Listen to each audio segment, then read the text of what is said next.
Hello, everyone. Welcome to Queeries, a weekly talk show where we talk about all things queer at UGA, Georgia, United States, and beyond. You are joined with me, Jake McCracken, as well as Logan. and Shawnee. and you can also follow us on all of our social media as well. We are on Facebook at facebook.com/queriesradio, as well as on Twitter at queriesradio as well. Yeah. Cool. This is Logan again. I use she, her pronouns. This is Shawnee. I also use she, her pronouns. Yes, pronouns are important, and Jake uses he, him pronouns.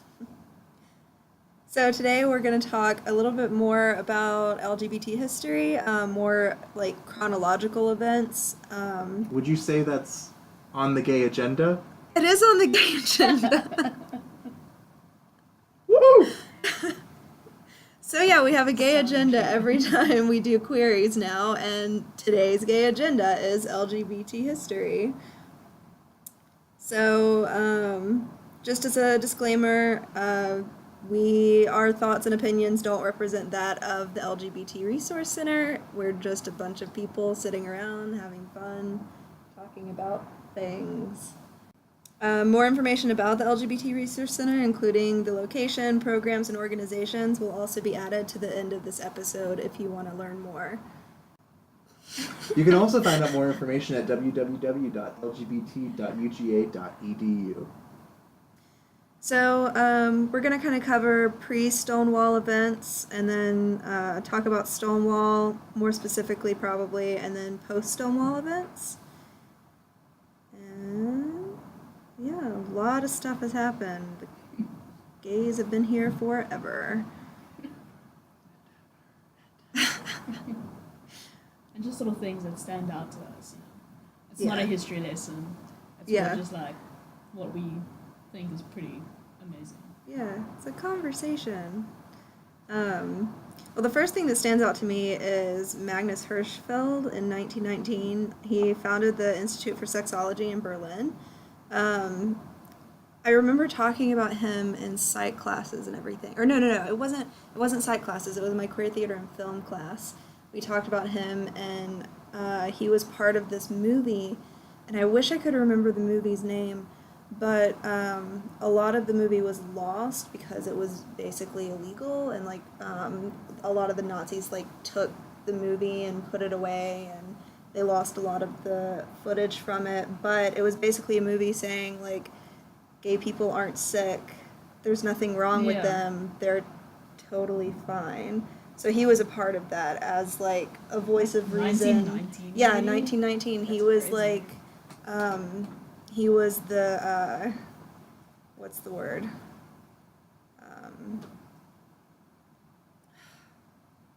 Different from others.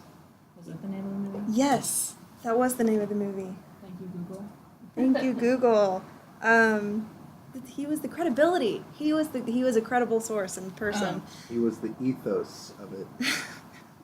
For all you Latin people who take Latin. It's a very important language skill to have. Right. Yeah, I mean, it seems like, the early 1900s until about the 1950s. I mean, there was a lot of research going on into, homosexuality and sort of trying to prove that it's sort of natural, there's nothing strange about it. And then even into the 1950s where, they revealed that 10% of the male population is actually predominantly homosexual. And, Yeah, I thought that was really interesting to Yeah. see that kind of statistic from 1957. Yeah. Even thinking about that now, if that was the statistic now, which I don't know what it is, but if it was, that's still a lot of people. 1 out of every 10. Yeah, and thinking about the fact that we know for sure there were more, the percentage is higher than that, Yeah. just because, people don't come out.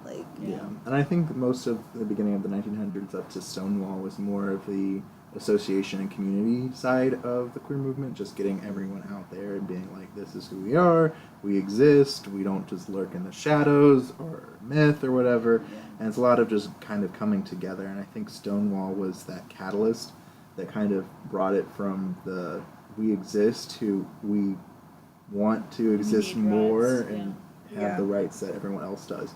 Yeah. So I mean, moving forward from that, going into Stonewall, is just mind blowing in my opinion. But Agreed. Agreed. There's also apparently the Compton's cafeteria riot that happened in 1966. So this was before Stonewall, and it's not really, from what I know, it's not something a lot of people know about. I don't know about it. I just know about it because it's here Mhm. now.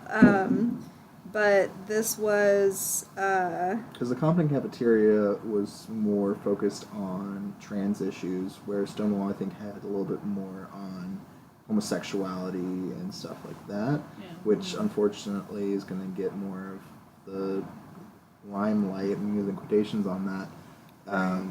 But I mean, the Compton cafeteria was considered a riot and actually had a positive. I mean, Stonewall also had a positive outcome, but from the Compton cafeteria riots, they were able to in San Francisco create the National Transsexual, which is an outdated term, but still counseling unit in 1968, which allowed kind of that ability to have that conversation with people in the trans community. Oh yeah, for sure. Illinois was the first state to decriminalize homosexual acts in 1961, so that's cool. Go Illinois, I guess. And then, of course, Stonewall in 1969. Mm-hmm. Yeah. June 26th. 7. I guess it would have been day think it in was- going into. I'm pretty sure it's the 26th, but it would have been nighttime 26th going into daytime Yeah. 27th. So And it went on for no, 3 more than just days, yeah, I think. yeah. Yeah. So I mean, that was the beginning of Yeah. what was You the guys maybe Stonewall want to riots. cover what happened. Oh yeah, I guess for those that may not know about the Stonewall riots, it was on June 26th or 27th, depending on your belief in time, because time is an illusion. Time is a social construct. It happened in New York City in Greenwich Village, and the Stonewall riots was essentially police were raiding known or suspected gay bars, essentially, where people would congregate who were homosexual or transgender or gender nonconforming. And this was a very common practice by the police, and eventually everyone just kind of said, nope, we're not going to deal with this anymore. And we also had Marsha P. Johnson as well as Sylvia Rivera. They're the two known beginners of the that's probably not the right word, but of the Stonewall riots. They kind of led the movement and the start of that action, and everyone else came together in that communal aspect to kind of say, no, we're not going to deal with this. This is who we are. We want to exist and not be persecuted for solely existing and being our authentic selves. And it was like you said, like a catalyst of the, sort of modern day LGBTQ movements, yeah. Yeah, I mean, that's the whole reason we have pride parades and everything now. I mean, that's the big thing. Yeah. And I mean, just going to Stonewall as well. I personally can't say I've ever been there, but it definitely would be something to go to. I think it would be very nice just to kind of step into that historical context. And I'm not really a historical person, but I, from my understanding, I think it would be very powerful and almost in a liberating sense to just kind of go there and see and kind of go through the history as well, because it's still active and still is being used as a bar. So it's, if you're 21 and older. It blends in pretty well to like the rest of New York. Like, it doesn't stand out. It has some rainbow flags and stuff, but what's quite nice is sort of the park that's outside of it. Okay. Has got 2 statues, and one with 2 men and one with 2 women. So Okay. it's pretty cool. Yeah. That actually is really That's cool. Yeah. Yeah. I've never thought about actually going to, I don't know why that's never Just crossed my don't know. mind. I mean, it's But now like it's the like- gay Disney World. I know, yeah, really, that's on my bucket list now. Yeah, I mean, I think it would just be nice to kind of have like a queer road trip, kind of go through all the Yes. different places like DC and then New York. Queries on the road. I like that. Queries on the road. Who wants to support Queries Live? We'll totally take the sponsorship and go around the cities and U.S. From San Francisco to New York. and beyond. Please. We'll do international tours. Beyond. You just need to sponsor us. Just let me know. Hit me up at Yeah, let me UGA go to Radio Ireland. or Queeries Radio. Excuse me.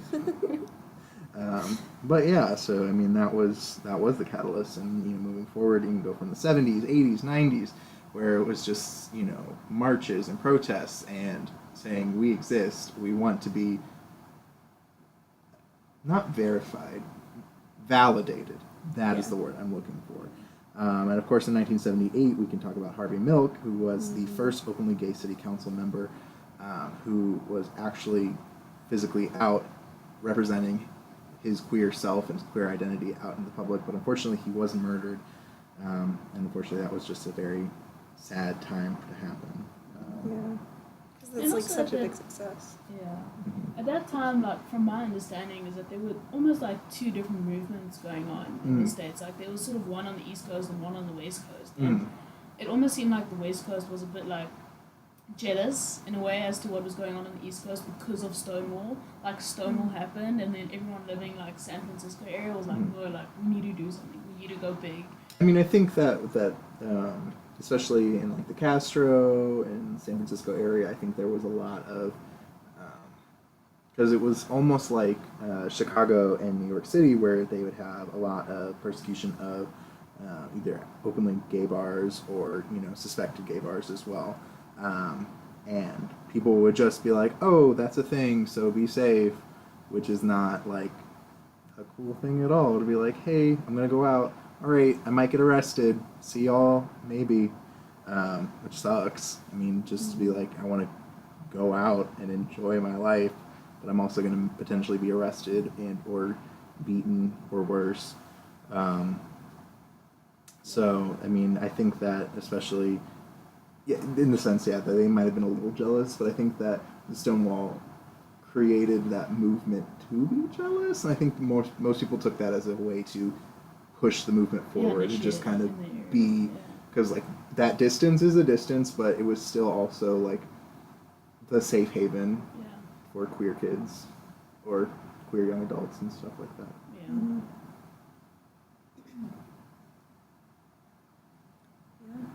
And then soon, like after all of this happened, the 1980s came, and along with it came AIDS. The HIV epidemic, And, yeah. That sort of clashed, And they or like completely- it inadvertently became part of the cause as well, because it was immediately associated with the queer community. And there's it's so much erasure. And it's it's amazing with so much erasure is that this literally happened 25, 30 years ago. I know. There are people that are alive and have lived through it, or people that have died through it, and almost it's been completely like, oh yeah, you can manage HIV and AIDS, but it's not also the whole like persecution that came with it.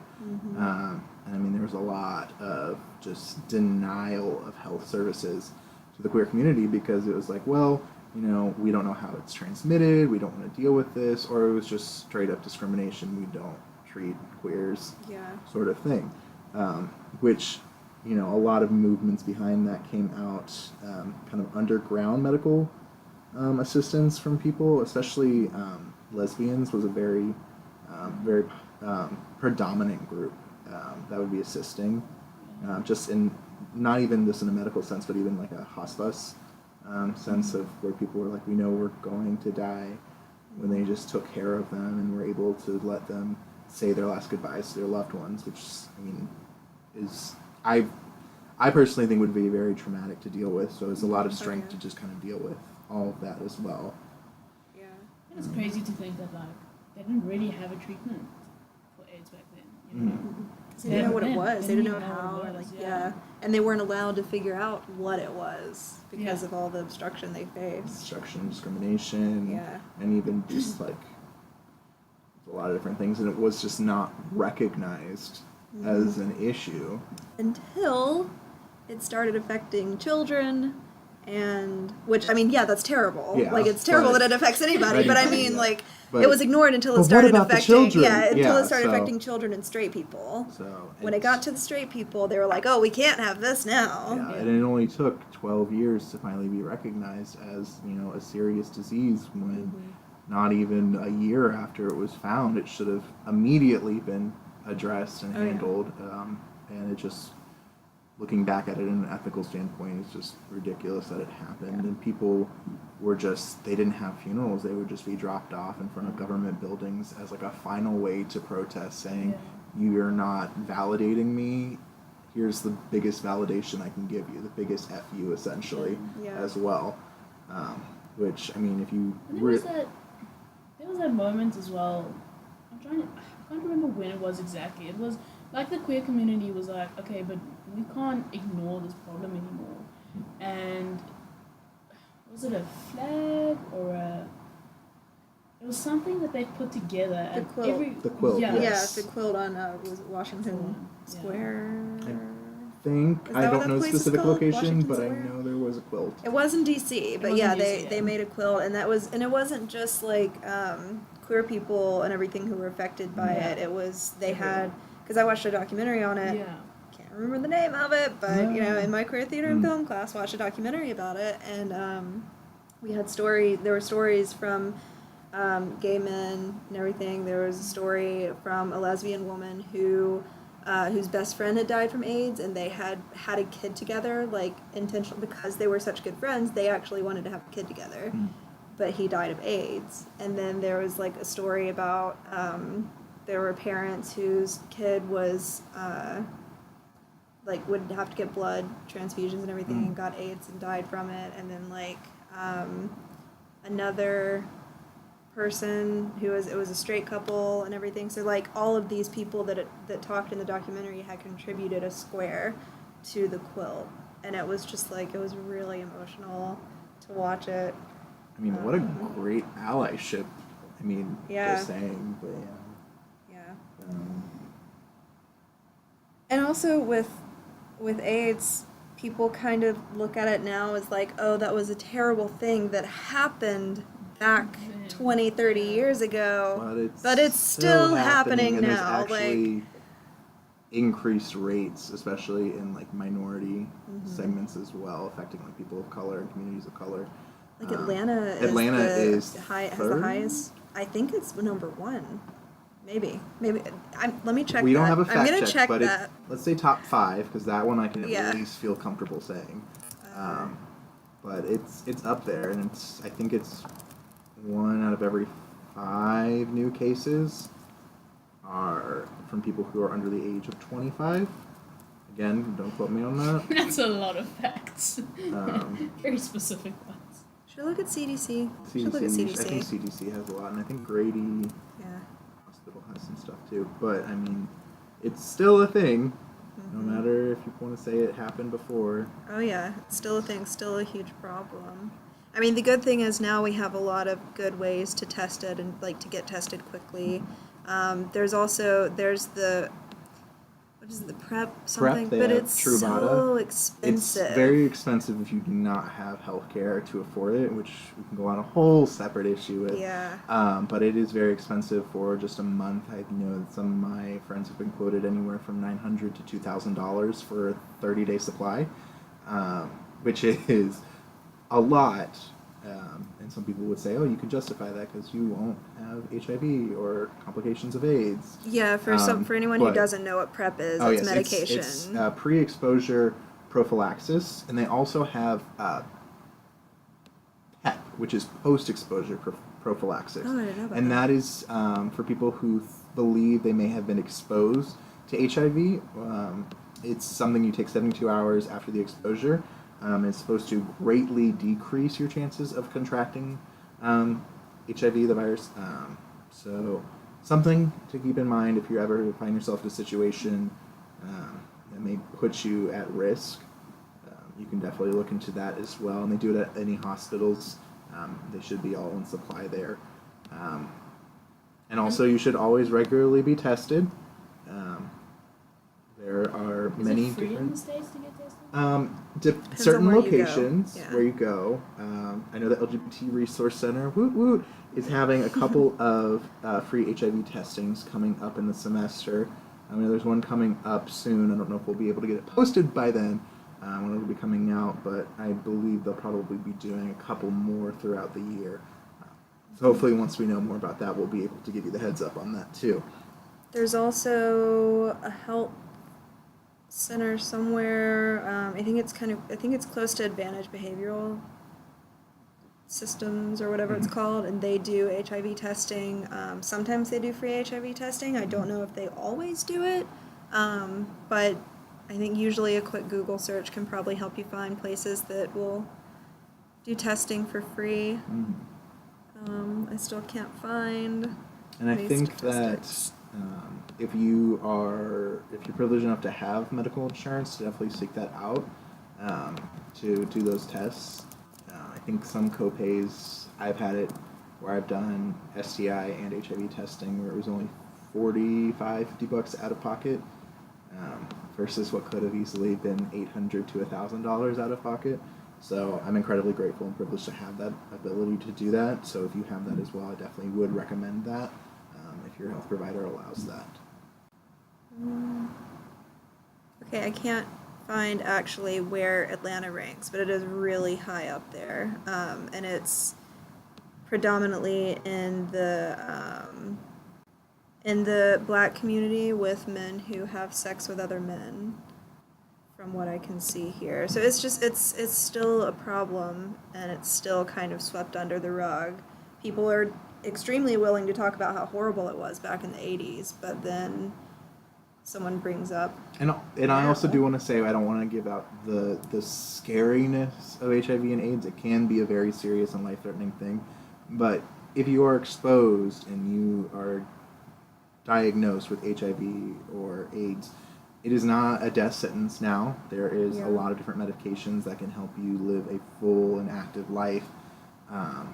So I don't want anyone to feel stigmatized as well. Absolutely. So I just want to preface that out there as well. Yeah. I mean, nowadays, like, the treatment takes the virus down to less than a percentage in your body. Yeah, where So much it's so that you can almost undetectable. you can actually practice, like, With safe sex practices, yeah. you can Yeah. easily Without- have a without fulfilling worrying, sex yeah. life with your partner Yeah. without without having to worry about infection. Yeah, the way we can, like, the treatments are so much better. For sure. Should we go back onto the topic? Oh yeah.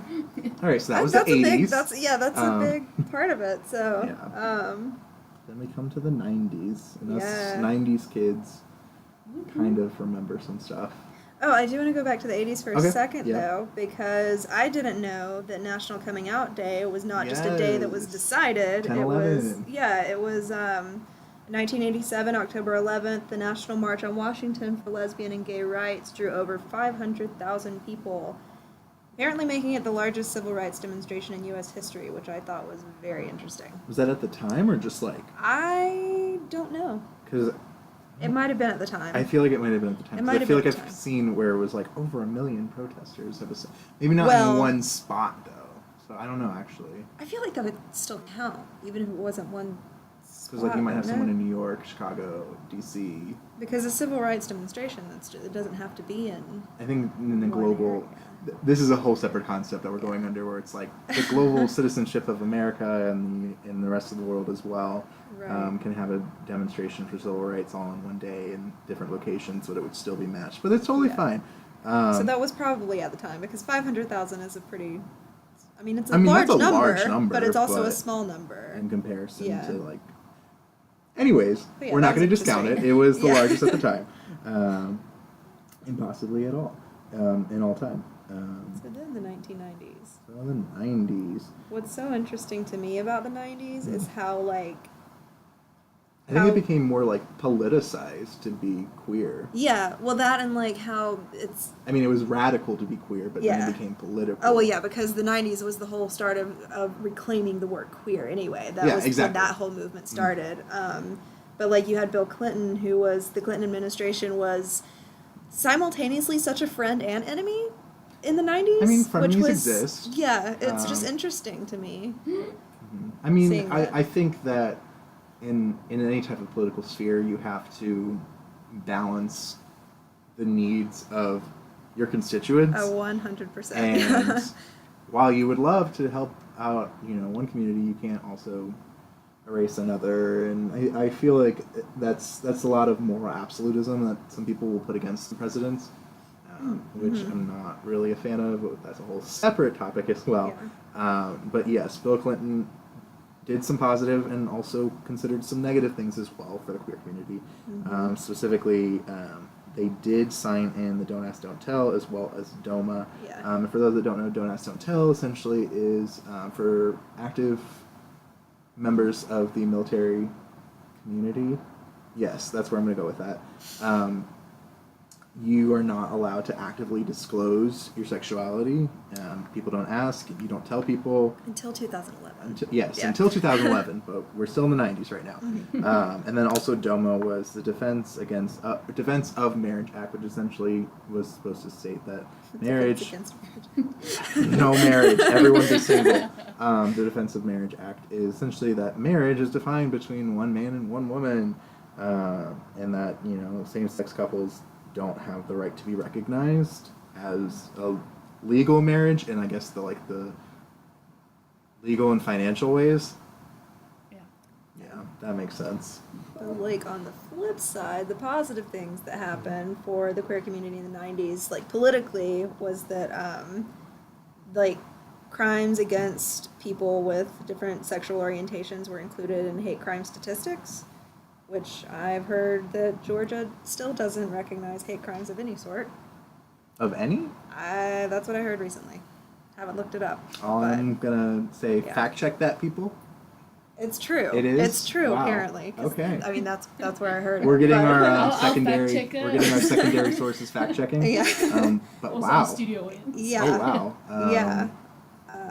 So that was a good thing as a federal thing, I guess. But Georgia's just like no. But also, Bill Clinton did appoint open gay and lesbian people to government positions. And the president also validated that gay and lesbian rights should be a national issue versus like, Yeah. oh, let the states deal with it sort of thing. Yeah. So that was also kind of nice bringing that to the national stage. Yep. And of course, we have everyone's favorite TV talk show, queer, Ellen DeGeneres coming out on TV in the 96, 97 era. And her show getting canceled immediately after. They had 1.5 shows afterwards. Okay. Yeah. I know. But Yeah. practically. But look at her now. I Look know. at Ellen I now. know. So, It's so true. but yeah, I mean that was essentially the 90s were the politicalization of being queer as well as reclamation of identity as well. Yes. People coming out, going against it, also bringing it towards the national stage, and everyone in the United States was seeing it. So, yeah, that was the 90s. And now we go to the aughts, which is, it's actually a What? thing. I learned about this. Instead of the 2000s, it's the aughts. That sounds terrible. It's Okay. terrible. I don't know why anyone thought about that, but just letting y'all know. Fun fact for trivia night. 2000s are considered the aughts. We're gonna see that on Jeopardy soon. Wait, are we copyrighted on that? I don't really know. Sorry, I Jeopardy. think as long as it's under 30 seconds, it's fine. Okay. Yeah. Still sorry, Jeopardy. Love you, Alex. I don't think they're gonna come after us. Alex Trebek is gonna fly Alex, to Athens, please, Georgia. no. Alex, want to be on our Trebek, show? like, Let us yeah. know. So yeah, the 2000s is what we're gonna call that. Just beginning of 2000s, Vermont was the first state to legalize civil unions, which was a very huge step in recognizing same-sex marriages and relationships of sort. So that's always a very good foot in the door. Yeah. And I didn't know that was like that was so recent in LGBT history. Like I never thought to look at when civil unions were a thing. But yeah, that was just not Only long in ago. 17 years. Yeah. Well, it's just like I remember People are 2000. still Okay. Like I remember that year. People that are still in high school that hadn't known about that. So Yeah. But yeah, and then Massachusetts went on in 2004, as well as Vermont, Connecticut, Iowa, Maine, New Hampshire, legalizing it to the full level of same-sex marriage. So that was always really good. Yeah. That was in 2008, as well as other fun things. But then Maine said never mind. Yeah. And we also had Prop 8 that started in 2008 in California, which banned gay marriage, and there was a lot of back and forth with that until 2012. Well, 2010 ruled it unconstitutional, and in 2012, I think it repealed it. Yeah. And I remember when that was repealed, too. And Don't Ask, Don't Tell repealed in 2011. I remember when that happened. Mm-hmm. Yeah. Because that's when I was starting to get, I was a teenager, and I was Coming into your 16. identity? Well, I was already kind of established in my identity for the most part. I mean, I guess people knew, have different. Yeah. Yeah, 'Cause I mean, yeah. for me, I didn't establish my identity until I was 16 or 17. So Yeah, and there are people I was, that have 16. established it at 8 or 9. And I'm Right. great for you. But I wouldn't have been able to do that. I knew that I was queer. I knew that I had a girlfriend at the time. Okay. Maybe not when Don't Ask, Don't Tell was repealed, but I knew I wanted a girlfriend at the time. Okay. So there was that. But I just remember that was when I was starting to become more knowledgeable politically, because I was 15, 16. Yeah. It's 16, interesting 17. to compare the 2010s to the 1990s because both sort of eras is this politicization, if you want to say that, But they're almost but they opposites. completely. Yeah. Yeah. It's cool, Clinton was okay, hate crimes, they're not cool, but Don't Ask, Don't Tell and DOMA, and then the exact opposite happened in 2010 or in 2000. Well, mostly opposites, because yeah. hate crimes are still counted. Yeah. Right. But yeah, it's very interesting to see how. And do you guys still remember when Obama did that interview and he kind of for the first time openly said that he supports same-sex marriage? I remember. I do don't remember that. It was remember that. big. And I remember everyone made a big thing where it was back in 2008, he said a comment where it was Yeah. I don't think that in this lifetime or something like that it would achieve, and then him being in that position of power to be the leader of the free world and say that, to be completely 100% behind the queer community It was is, the first time ever. I mean, that is groundbreaking. Oh, yeah. To be not only mentioned but validated. Yeah. To that kind of scale is. Yeah, Bill Clinton was like, I know you were here. I know you you're here. exist. Yeah, Thanks exactly. for coming out. Yeah. And now let's silence you. Really appreciate it. Now go sit in the back corner. It's fine. But Change yeah. happens in weird ways and over a long period of time. Yes, change is never quick, And it's But- never simple. but it is never simple as well. Yeah. But progress is progress. I agree.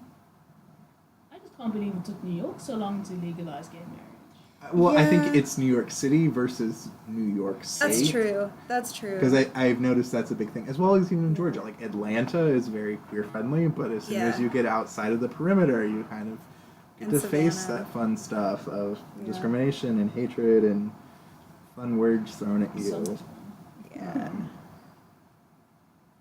But yeah, I mean, then we finally came to 2015 on the I can't do math, but it was an anniversary of Stonewall.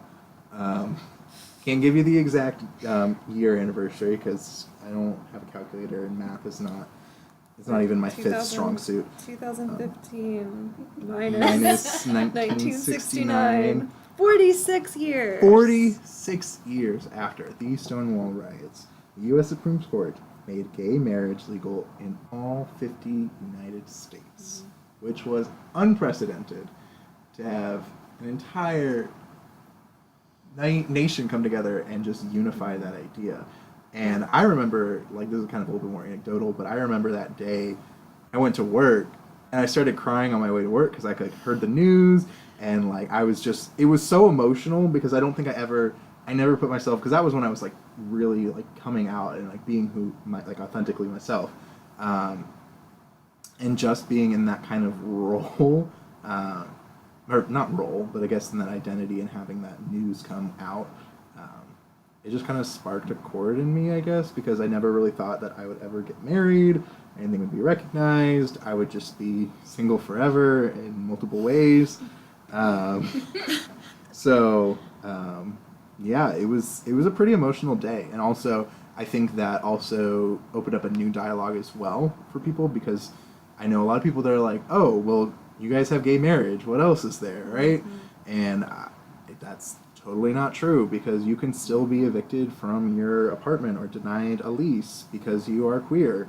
You can be fired from your job, or some jobs, because I think there are some protections now for If it. it's a government. If it's a government job, you are protected. But if Yeah. you're just a public or privately owned company, you can be fired solely based on your gender identity or sexual orientation. And adoption is a whole other thing as well. I mean, if you want to be a family unit and adopt a child, there's a lot of different things. Do some research, but it's progress, and like we said, progress is slow and never easy, but it's still progress. But there's still way more stuff that can be done.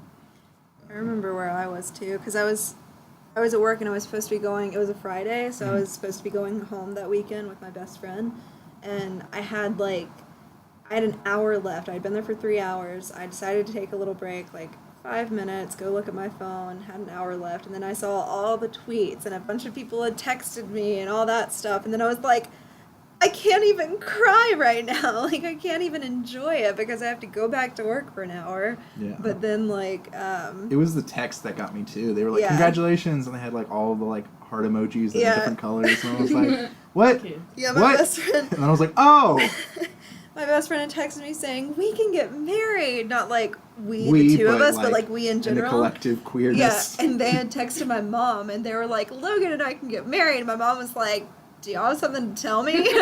Hey, sorry, Mom. But yeah, and then Yeah. they burst into my house afterwards when I was waiting for us to leave to go for me to drive home, and it was a really good day. Yeah. Can't remember what was happening. South Africa were probably like, oh, it took you guys long enough. Welcome to the free world. 21st century. Yeah. I think one of the only places that doesn't have it on a national level now is Northern Ireland. Yes, because Ireland, They were the first. I don't know if they're the first country. I could be I wrong. read that somewhere. But Yeah, I could be wrong. maybe it is. You mean legalized gay marriage? Yeah. I think No, there's a lot because in Uganda and stuff, you still get prosecuted. You can get Well, hanged. Yeah. Oh yeah. Well, I'm not. Yeah. I think Are it's you talking one Western of. countries? Yeah. I said one of just one of because Was I know it it's the not first, or was it just one of the first in Europe, or was it the first in Let's find Northern Hemisphere? out. Okay, Ireland was not the first. This was an article from 2015. What was first? Drum roll, everyone. Oh, Ireland was the first to legalize in a popular vote. Distinctions. Yeah. The Netherlands was the first in December 2000. Look at them just saying, you know Yeah. what, y'all get married, Yeah. enjoy life. The first to legalize gay marriage. The first legal gay marriage in the world was in Amsterdam on April 1st, 2001. Aww. That's amazing. My grandparents, April Fool. Yeah, my Honestly, that could be grandparents like got some of my married. April Fool's sucks. my grandparents got married on April 1st. Yeah, it was the My Netherlands, parents got then married on Friday Belgium. the 13th. Seriously, oh no, Or wait. engaged. No, sorry. My parents got married on Halloween. That's my birthday. Yeah. I'm glad that we're all just connected different dates. Yeah, so if anyone wants to buy me a gift, I'm spooky. Oh, South Africa was 5th. Okay. Yeah.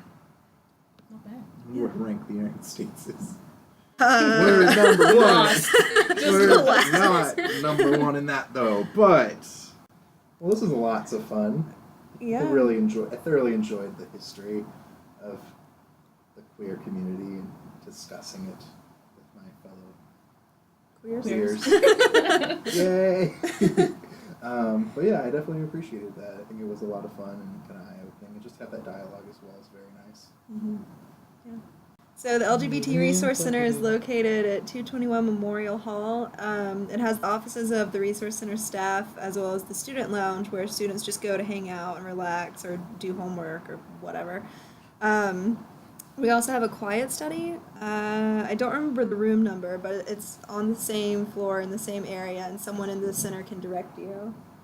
And then we also have Lambda Alliance has an office. Do you know the room number? It's also really close to the Resource Center. Just ask anybody in the Resource Center where something is, they'll tell you. So under the Resource Center, we have Lambda Alliance, which is the undergraduate student organization. They meet every Monday at 5:30 in Tate, and it's downstairs, room 1 something. 37. 137. It's a fun little conference room. You have to go through some doors and then go down a hallway, make a right, and then there's a door to go into the conference room. Just look for room 137. You'll be good. Yeah, it's good. Just draw on a map, following Jake's directions. It's like, go down here. There's also PRISM, which is a student group for LGBT people of color, and Graduate Pride, which is a group for LGBT grad students. The Resource Center also has ambassadors who help with organization and planning for events that the center puts on. The ambassadors are also a resource for students all over campus if they would rather speak to other students than the Resource Center staff, because we recognize it might be less likely, you might be less likely to out yourself if you're talking to a fellow student than someone who might be recognized as a staff member in the LGBT Resource Center. If you're interested in the ambassador program, it's just a leadership program where ambassadors learn a bunch of leadership skills and learn more about the LGBT community itself. So just wait around and look around for applications for that. I think they usually come out around April if you're interested. And then there's Queeries, and Jake gave us some contact info for that. So if you're interested in Queeries. Again, facebook.com/Queeries Radio. It's QUEERIES Radio. As well as at Queeries Radio on Twitter. That's our final handle that we've decided. So you should totally follow us. We are going to have lots of fun content on there. And then just one last reminder, the website for the LGBT Resource Center is just lgbt.uga.edu, and there's a lot of information there. A lot of resources, a lot of pictures, text. Things. It'll really brighten your day. I definitely recommend it. And yeah, you should totally log on. But get your parents' permissions first if you need it.